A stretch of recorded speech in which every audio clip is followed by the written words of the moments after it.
Yep tout le monde les gars, c'est Brian, j'espère que vous allez bien. En tout cas pour ma part les gars, c'est extrêmement que j'ai. On se retrouve donc pour la première vidéo donc sur ma chaîne YouTube. Donc j'espère que cette vidéo vous plaira. Donc dans cette vidéo je vais vous montrer donc différentes informations que j'ai pu trouver, qui bien sûr sur YouTube n'y sont pas, ou du moins à ce moment où je vous parle n'y sont pas, ou que je n'ai pas encore trouvé.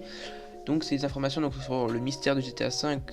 Enfin je pense que c'est un rapport avec le mystère donc de GTA 5 et pourquoi pas d'autres mystères. Donc voilà, donc là vous allez voir donc dans le gameplay, donc dans le premier gameplay. Donc voilà, je me trouvais donc à la Maze Bank. Vous savez, vous avez vu la tour. Je me retrouvais donc juste en dessous de la tour. Voilà, j'étais en train un peu de la regarder. Parce qu'en ce moment là, je suis beaucoup l'actualité du mystère GTA, les différents youtubeurs qui font des vidéos. Donc voilà, bien sûr, voilà, j'apprécie vraiment si vous êtes youtubeur et vous faites vraiment du bon contenu sur le mystère. Ben voilà, j'hésiterai pas à venir voir votre chaîne. Bon bref, c'est pas le contexte. Donc voilà, là j'étais en train de un peu regarder en fait le bas de la Maze Bank, et il y a certaines vitres donc auxquelles j'ai prêté plus attention que d'autres. C'est que dedans en fait il y a une soucoupe volante, sauf que c'est des textures dupliquées. Donc c'est pour moi, hein, je pense que vous allez voir la même chose, mais c'est que c'est une soucoupe volante, vu que c'est dupliqué, donc ça fait deux soucoupes, mais on peut voir, on dirait comme une sorte de champignon d'explosion nucléaire, parce que regardez, si vous regardez bien sur l'intersection donc des deux vitres, on peut voir exemple une fumée, une fumée montant comme les explosions donc nucléaires, et les deux soucoupes volantes là. Donc pour moi voilà, je sais pas trop à quoi ça pourrait correspondre la sorte de fumée. Donc voilà, dites-moi dans les commentaires ce que vous en pensez. Donc voilà, j'ai pas trop d'informations plus que ça. Bien sûr, je vais continuer donc à chercher à ce niveau-là. Mais voilà, pour moi c'est flagrant que c'est les deux tours, enfin que c'est les deux secousses volantes, et ça veut dire vraiment, je trouve vraiment que la Maze Bank a vraiment un rapport avec avec les ovnis et tout ça, parce que elle est au milieu du contexte quoi. Si vous voyez ce que je veux dire. C'est juste à côté, on peut voir on peut voir donc l'œuf de la vie, les sculptures de l'œuf de la vie. Et on peut voir là actuellement les deux comment ça s'appelle, les deux soucoupes volantes. Alors que là, je peux qualifier ça comme des soucoupes volantes parce que elles sont vraiment pareilles que les soucoupes volantes qu'on peut voir, par exemple, au-dessus du mont Chiliad, et les autres qui sont, exemple, au camp des hippies, et l'autre qui est dans la mer. C'est les mêmes avec les lumières sur les rebords et la texture métallique tout autour. Donc voilà, je peux bien qualifier ça comme lumière.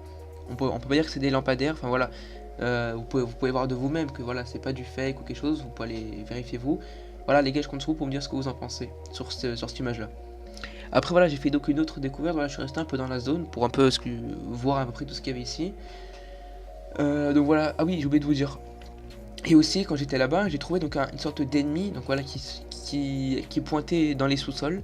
Donc voilà, je sais vraiment pas ce que ça a un rapport. Donc voilà, je pense pas que ça a un rapport avec tout ce que j'ai trouvé. Mais c'était dès que je m'approchais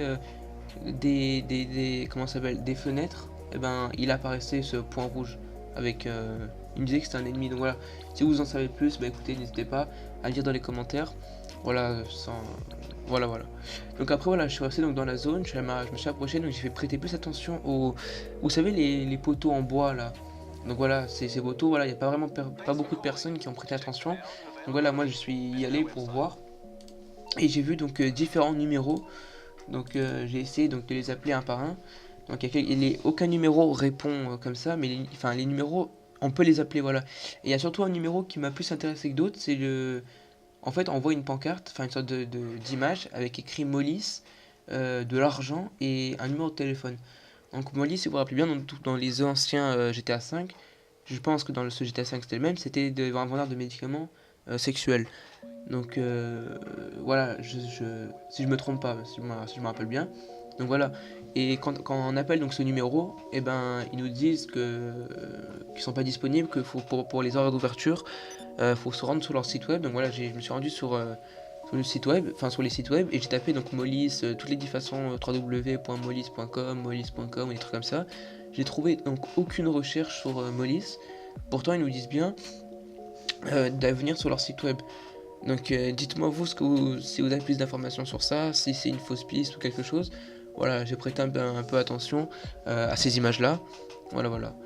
Donc après voilà, donc vraiment c'est, je pense que peut-être c'est peut-être un numéro à appeler, peut-être c'est un autre mystère, ça n'a rien à voir avec le mystère entre guillemets de GTA 5 avec les ovnis et tout. Mais voilà, je sais pas. En tout cas, sur les poteaux en bois, on retrouve vraiment tout le temps pratiquement les mêmes numéros, sauf Mollis que je l'ai vu une seule fois. Alors que les autres numéros qui sont autour, je les ai vus, je les vois limite tout le temps. Mais Mollis, c'est la première fois que je le vois. Pourtant, j'ai essayé de regarder le maximum de poteaux en bois de la map. Enfin, surtout, j'ai vraiment bien cherché, surtout dans les environs, voilà, dans les environs autour, il y avait rien du tout. Voilà. Donc, à part sur cette pancarte là. Et franchement, elle me paraît un peu bizarre, elle est un peu isolée.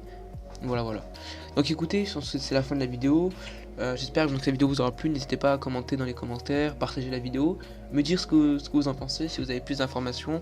En ce moment, voilà, j'essaye de m'informer sur le mystère un peu plus. Donc voilà, j'ai encore des gameplays en stock pour les prochaines vidéos. Donc voilà, c'est vraiment des trucs intéressants qui pourraient, ma foi, vous faire vraiment remettre en question le mystère.